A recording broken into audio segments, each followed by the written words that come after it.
Сәлеметсіңдер ме балалар? Бүгін біз сендермен әдеттегідей диктант жазуды бастаймыз.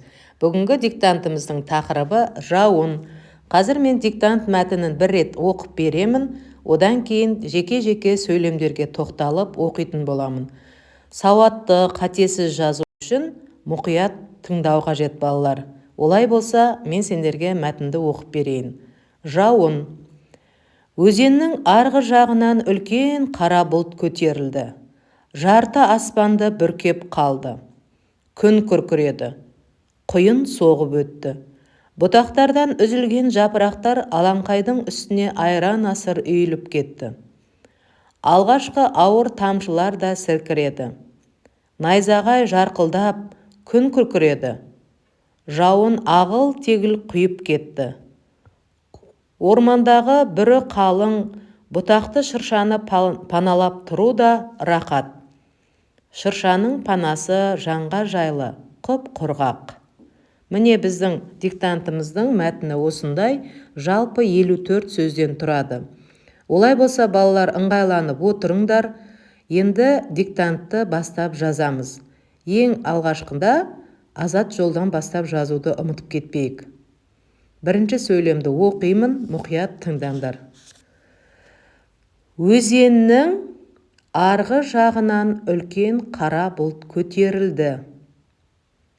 Өзеннің арғы жағынан үлкен қара бұлт көтерілді. Жарты аспанды бүркеп қалды. Жарты аспанды бүркеп қалды. Сөйлем аяқталды. Енді негізі диктантты сөйлем аяқталды деп айтылмау керек. Сіздер дауыс ырғағына қарай, сөйлемнің мазмұнына қарай нүктені өздерің қойып отыруларың қажет. Күн күркіреді. Күн күркіреді. Құйын соғып өтті. Құйын соғып өтті. Бұтақтардан үзілген жапырақтар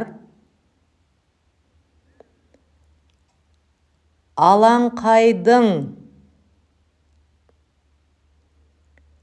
үстіне айран асыр арасына сызықша қойылып жазылады. Үйіліп кетті. Бұтақтардан үзілген жапырақтар алаңқайдың үстіне айран асыр үйіліп кетті. Келесі сөйлем. Алғашқы ауыр тамшылар да сіркіреді. Алғашқы ауыр тамшылар да сіркіреді. Найзағай жарқылдап, күн күркіреді. Найзағай жарқылдап, күн күркіреді. Келесі сөйлем. Жауын ағыл тегіл құйып кетті. Жауын ағыл тегіл құйып кетті. Ормандағы бүрі қалың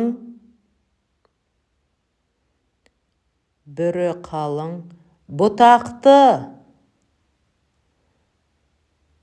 шыршаны, бүрі қалың бұтақты шыршаны паналап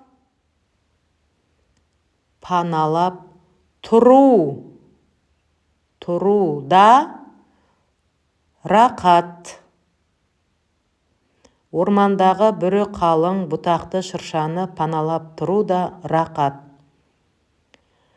Шыршаның панасы жанға жайлы, құп-құрғақ. Шыршаның панасы жанға жайлы, құп-құрғақ.